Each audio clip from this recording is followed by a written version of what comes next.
Olá, seja muito bem-vindo a mais uma edição do programa Construindo Saberes pelo canal 15 da NET e também através do Unifra Online, a nossa página de vídeos lá no YouTube. E o programa de hoje vai falar sobre os desafios que os professores e futuros professores vão enfrentar ou já enfrentam na educação. Os convidados que vão falar sobre esse assunto são o coordenador do curso de Filosofia e também coordenador do PIBID na Unifra, professor Marcos Alexandre Alves. Seja muito bem-vindo, professor. Olá, Rogério. É um grande prazer estar aqui, sobretudo para falar sobre o tema da educação e os desafios e as potencialidades com relação ao ensino. E a gente recebe também a mestranda em Ensino de Humanidades e Linguagens, Isis. Tudo bem, Isis? Tudo, muito obrigada pelo convite. A gente que agradece. Bom, um dos programas que auxilia na inovação das atividades educacionais é o Programa Institucional de Iniciação à Docência, o PIBID. O programa oferece bolsas de iniciação aos alunos que se dedicam ao estágio nas escolas públicas e que depois de formados se comprometem com o exercício do magistério na rede pública. Nós preparamos uma reportagem sobre o PIBID e eu os convido a assisti-la agora. Como fazer com que um aluno do ensino médio goste de filosofia? Como ensiná-lo a pensar sobre a ética de Aristóteles ou a teoria política de Platão? Esses são os desafios desta turma aqui, de professores e de futuros professores de filosofia. O grupo faz parte dos 120 bolsistas do Programa de Iniciação à Docência que pesquisam no Centro Universitário Franciscano as melhores maneiras de ensinar. Além de filosofia, participam do programa acadêmicos de História, Português, Inglês, Matemática e Pedagogia. Nós criamos atividades, criamos oficinas que tirem os alunos da sala de aula. Porque para criar um ambiente em que nós possamos ensinar conceitos não só com o quadro e giz, mas ensinando na prática. No Colégio Rômulo Zanck, os acadêmicos da filosofia realizaram uma ação na qual os alunos do ensino médio simularam ter alguma deficiência.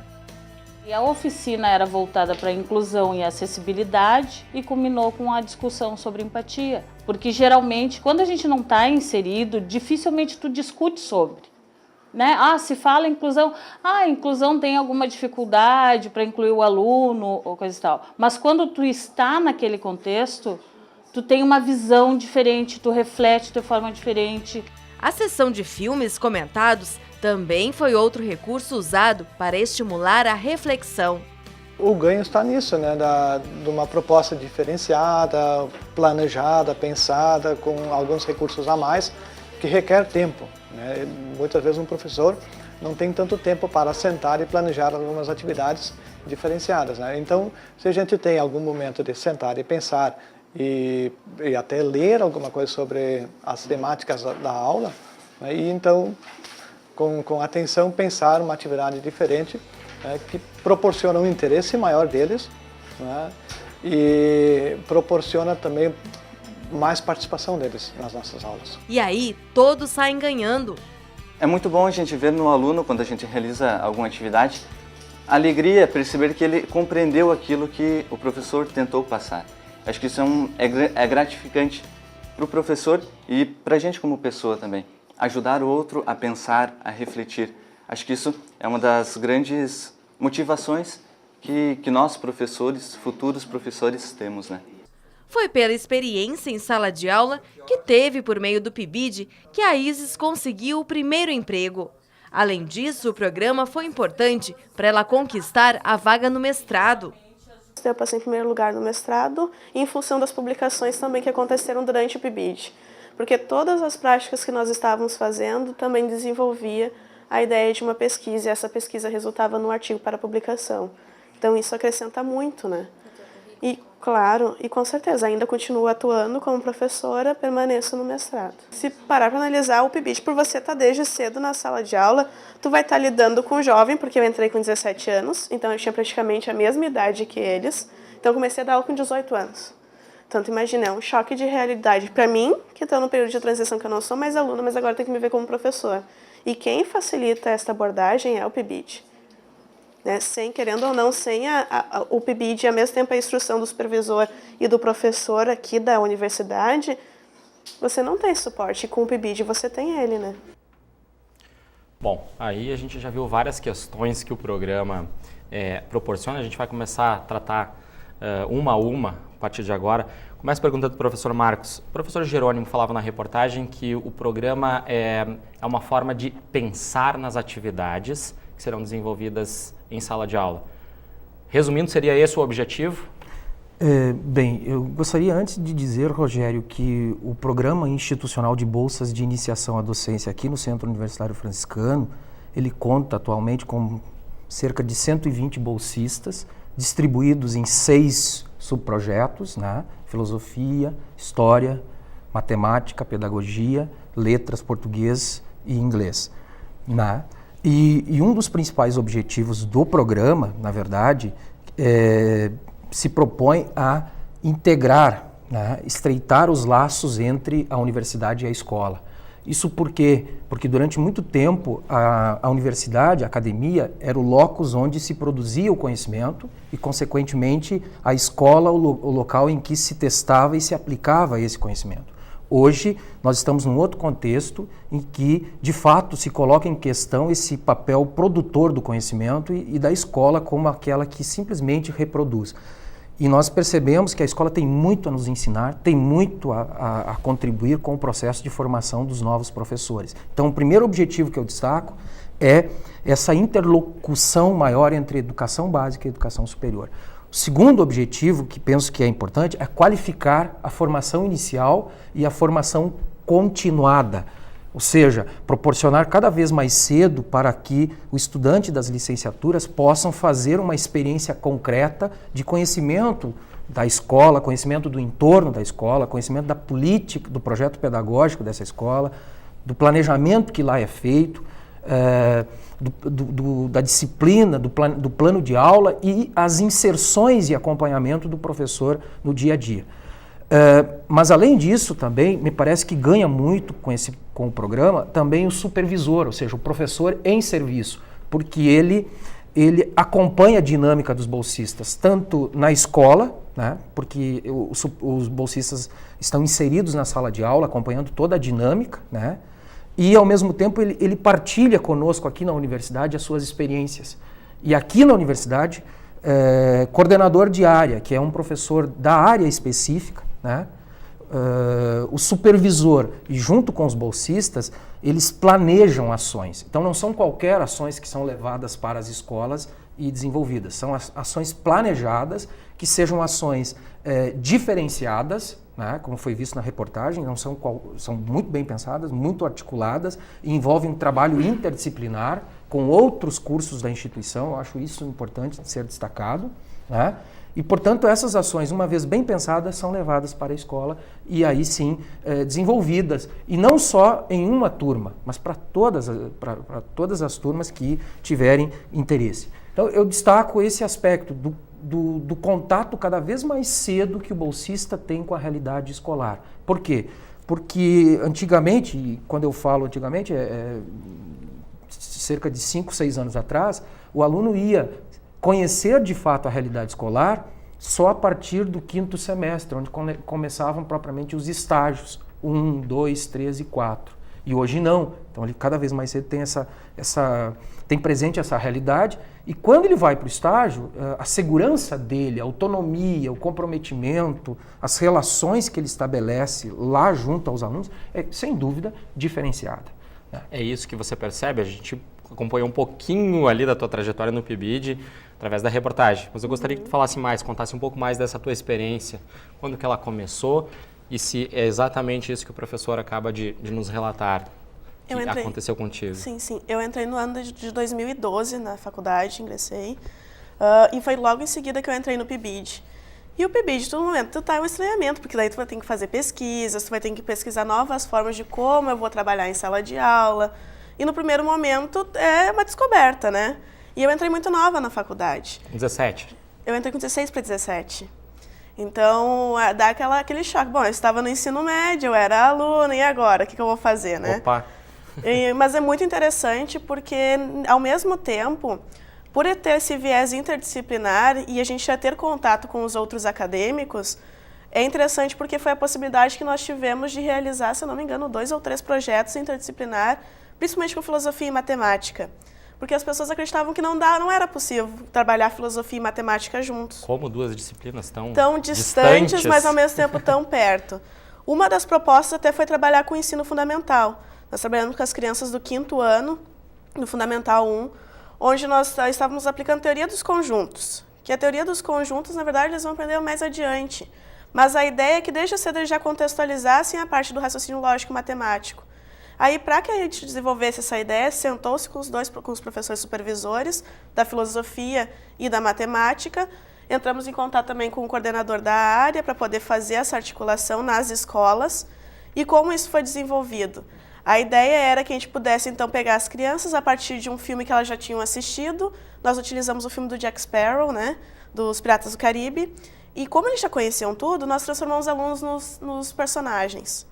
E esses personagens, a partir dos personagens, nós criamos a intersecção, nós criamos a união e assim por diante. Então, todo o contexto da teoria dos conjuntos foi aplicado com eles em sala de aula e eles utilizaram o espaço da sala de aula para poder desenvolver isso. E aí, no final, eles disseram perguntar, tá, mas o que é filosofia, né? Porque eles só vão ter o contato propriamente com a filosofia no ensino médio. E eu para eles, bom, filosofia, daí a gente faz toda uma introdução do que é a filosofia, e foi muito interessante, porque eles foram muito receptivos. Ou seja, eles aprenderam sem conhecer propriamente. Sem se darem por conta de que aquilo estava acontecendo. E eles não conseguiam mais distinguir quem era de filosofia e quem era de matemática. Porque como nós duas estávamos trabalhando juntas, e isso que foi interessante, a gente levou 3 meses ou mais para eu e ela sentar e articular as disciplinas, para ela saber de filosofia e eu saber de matemática. Para que fosse possível as duas darem continuidade à aula, sem que eles percebessem quem era quem. Porque a gente queria ver se a gente conseguia fazer a ideia da transdisciplinaridade. Qual foi a escola? Foi no Rômulo Zanck. No Rômulo Zanck.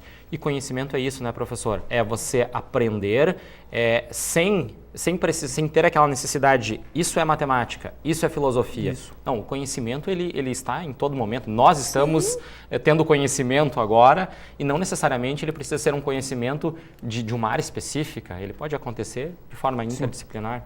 Exato.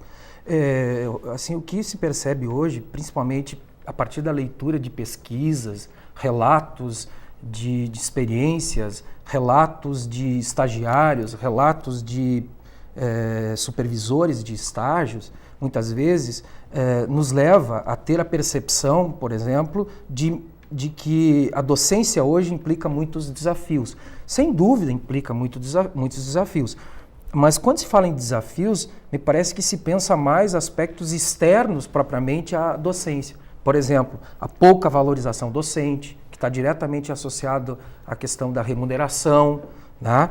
Os preconceitos que muitas vezes determinados alunos têm para com determinadas disciplinas. Né? Por quê? Porque consideram que determinadas disciplinas não têm uma aplicabilidade, uma utilidade. É isso que a Isa estava mencionando há pouco. A postura refratária, às vezes, que o próprio estudante tem por desconhecimento de alguns componentes curriculares com relação à necessidade de se desenvolver um raciocínio lógico, um raciocínio que pressuponha uma argumentação coerente, né? Enfim, a falta de consenso com relação às diretrizes curriculares, o planejamento de determinadas ações, projetos, né? Colegas desmotivados, uma formação muitas vezes universitária deficiente, porque veja, a gente acompanha e lê que muitos cursos de licenciatura hoje têm um caráter, no fundo, de um bacharelado. É um curso de licenciatura, mas a formação que se oferece ao aluno é uma formação em nível de bacharelado. Ou seja, distante da sala de aula. Exato, totalmente distante, comprometido tão somente com a teoria e com o aspecto prático, né? Além disso, a gente poderia pensar também a questão da própria dificuldade que muitos professores, sobretudo do ensino médio, têm de desenvolverem um processo de formação continuada e permanente. Eu acho que o PIBID rompeu com tudo isso, Rogério, porque muitos dos nossos supervisores hoje estão fazendo mestrado, ou seja, estão fazendo uma pós-graduação, e isso sem dúvida qualifica o trabalho depois na escola. Outro aspecto que eu destaco, a participação em eventos, né, desses supervisores junto com os bolsistas, a produção né, os relatos de experiência, a elaboração de artigos teóricos, né, isso tudo, sem dúvida, soma e soma muito, não só para o bolsista, mas sobretudo para o supervisor, que é o professor em serviço. Então, o PIBID tem essas duas facetas, né? Ele insere o aluno se percebe já desde os primeiros semestres do curso como um professor e também contribui com a formação continuada. A aproximação entre o ensino... Exato. Isso que o professor citou é bem interessante, porque no início, por eles estarem muito tempo em sala de aula e ter se afastado da vida acadêmica, eles também não sabem como voltar a ela. E aí a gente, assim como eles trazem para nós a ideia de docência, a gente pode levar a vida acadêmica de volta para eles. Então a troca se faz muito significativa, porque assim como a gente entende a dificuldade da realidade de uma sala de aula, que pode ter várias e tem, mas ao mesmo tempo tu vê todo o lado positivo de ser professor, sabe? Quando tu percebe que quando você está inserido e eles veem uma coisa diferente, que essa coisa diferente é o bolsista e que está trabalhando junto com o professor, eles começam, os próprios estudantes começam a ganhar um gás, sabe? Eles voltam a se interessar pela disciplina, eles percebem um professor que está pesquisando, o professor deles, né, regente, percebe que está pesquisando, buscando coisas novas, tentando colocar eles para interagir junto com a disciplina. Então, querendo ou não, ao meu ver, isso foi um dos pontos mais positivos do PIBID. No início, o bolsista meio que um ser estranho ali dentro da sala de aula. Mas, ao mesmo tempo, esse ser estranho foi o que desacomodou, porque desacomoda novo, junto o professor. Isso é interessante, porque desacomoda junto o professor. Porque, querendo ou não, ele vai ter que mudar a sua prática.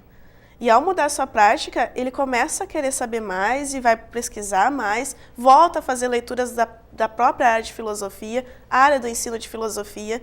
Então é muito interessante. E o que o professor falou é interessante também, que é a questão de ele voltar para uma especialização, ou fazer um mestrado, ou às vezes tem um mestrado e vai voltar para o doutorado. Eles... No início, assim, pensavam, que eu quero de novo fazer isso, que eu vou voltar? Por que eu vou voltar? Já está conformado. Eu já estou aqui. Mas quando ele muda essa ideia, e a gente incentiva muito, porque o PIBID, por mais que seja de iniciação à docência, ele te prepara para estar em sala de aula. Mas, ao mesmo tempo, a ideia de que você está na sala de aula pressupõe pesquisa. E isso, para mim, que nem eu digo, foi o maior ganho. Porque se eu não estivesse produzindo enquanto eu estava no PIBID, hoje eu não estaria no mestrado.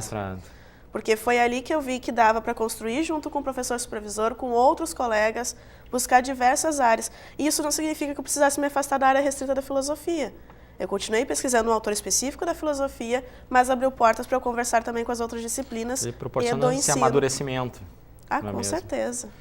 Além da Escola Rômulo Zanck, aonde mais nós temos um convênio hoje com cerca de 10 escolas, né? O Érico Veríssimo, o Rômulo Zanck, o Coronel Pilar, e o Caíque. Nós temos, enfim, com o município, vários convênios também, tem o Perpétuo Socorro, o João Belém, né? O Rômulo Zanck, enfim, são vários as escolas, né, que nós temos. E por quê? Porque, na verdade, a gente tem que estabelecer um convênio, o PIBID tem um convênio com a Secretaria Municipal e Estadual de Educação.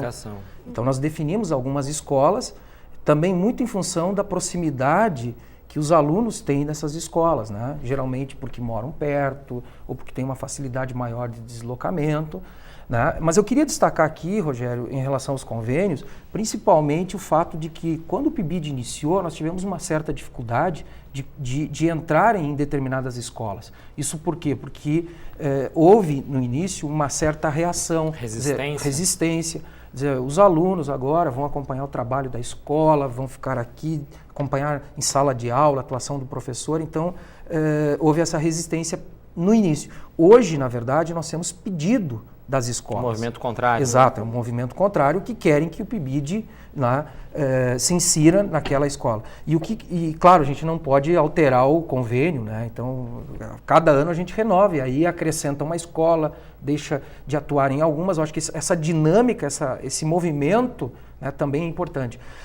Só que também quero destacar o fato de que, às vezes, a gente tem uma dificuldade de inserir o PIBID num único viés formativo, porque ele é um programa de ensino, mas ele, além de ser um programa de ensino, ele é também um programa de extensão. Acho que nós vamos para as escolas, nós trazemos experiências significativas de lá, nós levamos coisas para as escolas também, E o PIBID também é pesquisa, como a Isis colocou há pouco, é pesquisa. Por quê? Porque a todo momento o pesquisador, o supervisor se vê desafiado junto com os estudantes a pesquisar, produzir, e ele tem um comprometimento também de expor, divulgar as suas pesquisas nos eventos que nós promovemos ou que outros programas de outras instituições desenvolvem. Por exemplo, o CEP. Exato. E além disso, nós publicamos, como foi visto na reportagem, nós publicamos já 4 livros, 2 cadernos pedagógicos. Estamos em via agora de publicar mais um livro até o final do ano e mais um caderno pedagógico. Também já editamos uma edição especial de uma revista, a revista Talmazen, que é editada pelo curso de filosofia. Então isso instiga, motiva e desperta também o supervisor, o professor em serviço, junto com os bolsistas, acompanhado pelos professores dos cursos também da universidade, a desenvolverem pesquisas. E este material, daqui a pouco, ele pode estar servindo de subsídio para outros professores da escola onde o programa se insere? Exato. Nós divulgamos esse material. E esse material, inclusive, é utilizado em aulas, sobretudo os cadernos pedagógicos, porque eles trazem experiências que foram desenvolvidas, ou seja, atividades bem-sucedidas que foram desenvolvidas, tais como jogos, né? Enfim, uma série de posturas e propostas didáticas inovadoras. O senhor falava lá em algumas áreas no início do programa e elas são as com maior carência hoje de professores? As 6, filosofia, história, matemática, pedagogia, não que seja, claro, existe uma deficiência, sim, uma falta muito grande de professores, sobretudo de matemática, eu acredito, né?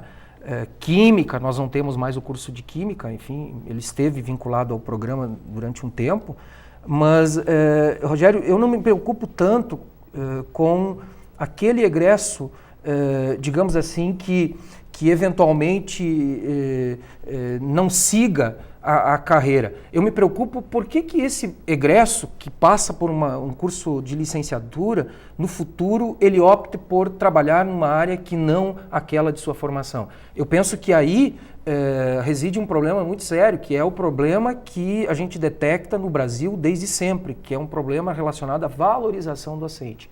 Então veja, o estudante fez toda uma preparação, querendo ou não, a sociedade investiu nessa preparação e, no entanto, por uma questão de valorização, ele acaba depois optando por trabalhar em um outro setor. Não é que falte professor, entende? O que eu percebo é que muitos profissionais formados na área optam por não atuarem. Falta o estímulo. O estímulo, a valorização. E isso é tradicional, isso é um aspecto histórico no Brasil, desde sempre. E por isso que é uma luta constante da permanência do PIBID. Porque, querendo ou não, foi ele que mostrou que a profissão de ser docente, ela tem o seu mérito, sabe? E isso é uma coisa positiva, porque até então se pensa assim, tu pergunta em uma sala de aula, quem quer ser professor? Olha, se um levanta a mão, tu diz assim, amém, sabe? Porque as crianças já estão preparadas para não ser professor, né? Eles já pensam direto no curso de Direito, Odonto, Engenharia, Medicina e assim por diante. Mas quando você consegue despertar para eles que ser professor é uma coisa muito boa, sabe? Não tem palavras para descrever, às vezes, quando vem uma criança e te agradece por ter aula contigo, o quanto fez o diferencial, o quanto motivou. Isso são detalhes que só quem é professor tem. Às vezes não é, que nem eu digo, claro, o dinheiro é importante, muito importante, porque nós precisamos manter. Mas o agradecimento e o reconhecimento não tem palavras que mensure, sabe? É uma coisa muito gratificante mesmo. A gente está encaminhando aí para os minutos finais. Que mensagem você deixaria para os teus colegas e para quem daqui a pouco pensa em fazer parte do programa? O que ele representa para você?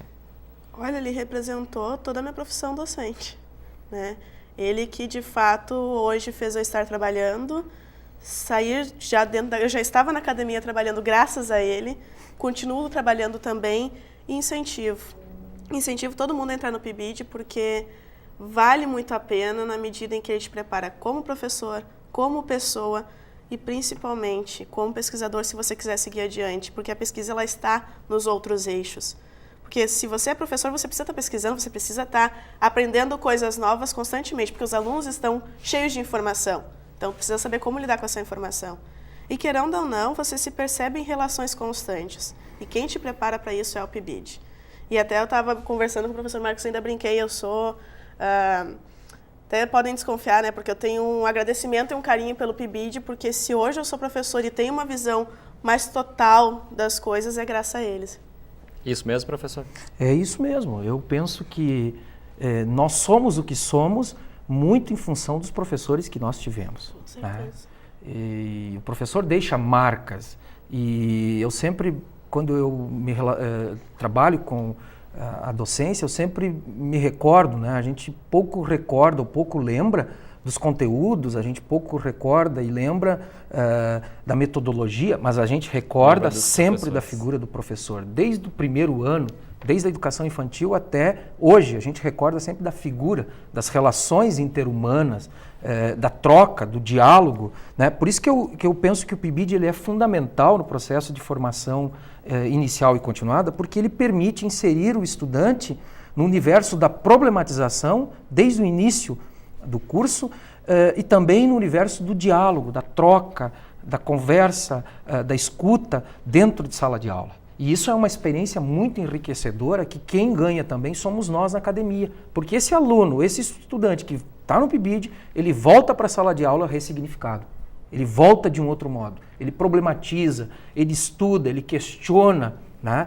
Ele faz as conexões, ele relaciona os conteúdos que estão sendo discutidos com a experiência que ele tem. Isso tudo é muito interessante, muito engrandecedor, né, no processo de formação. E além disso, eu poderia destacar que o PIBID tem uma coisa também importante, que ele não tem pressa, né? Ele obedece o contexto, o cenário em que o estudante está inserido. Por exemplo, se é um estudante do segundo, terceiro semestre, a gente propõe ações de tal forma que ele possa participar a partir do conhecimento que ele tem no curso. Então a gente não atropela as coisas e não exige do bolsista coisas ou conhecimento que ele ainda não desenvolveu. Então a gente observa tem paciência, né? Escuta, dialoga e sobretudo, pensa e articula propostas em conjunto com professores, supervisores, alunos que estão mais à frente no curso. E essa troca eu acho que é muito engrandecedora para os estudantes. Posso só fazer um adendo? Claro. Essa questão do que marca é o professor. Eu entrei na filosofia por causa de um professor de filosofia, que posteriormente me deu aula na graduação, foi coordenador do PIBID de filosofia e depois foi também agora a minha banca do mestrado. Então, para ver quanto um professor marca a gente e ele contribui para nós desenvolvermos. Sem dúvida. Então, isso que o professor falou é essencial. E para ver que ele fez a caminhada junto comigo até dentro do PIBID. E então, agora você... isso é uma troca sensacional, sabe? E agora você tenta fazer o mesmo. Daqui a pouco vai conseguir trazer um aluno lá da escola. Espero, e tu tem que sempre ter motivação, porque quando eles estão dizendo assim, não vale a pena, sabe? E tem que acreditar. Se você não acredita na tua profissão, ninguém acredita por ti, sabe? É isso aí. Gente, infelizmente nosso tempo terminou. Gostaria muito de agradecer a presença de vocês aqui no Construindo Saberes. Voltem outras vezes. A gente teria mais questões para falar sobre o programa, mas infelizmente nessa edição a gente vai ter que ficar por aqui. Obrigado mesmo pela presença de vocês. A você de casa, também muito obrigado pela sua companhia, seja através do canal 15 da NET ou então pelo Unifra Online, nossa página de vídeos lá no YouTube. A gente volta na próxima semana com um novo Construindo Saberes e um outro assunto. Até lá!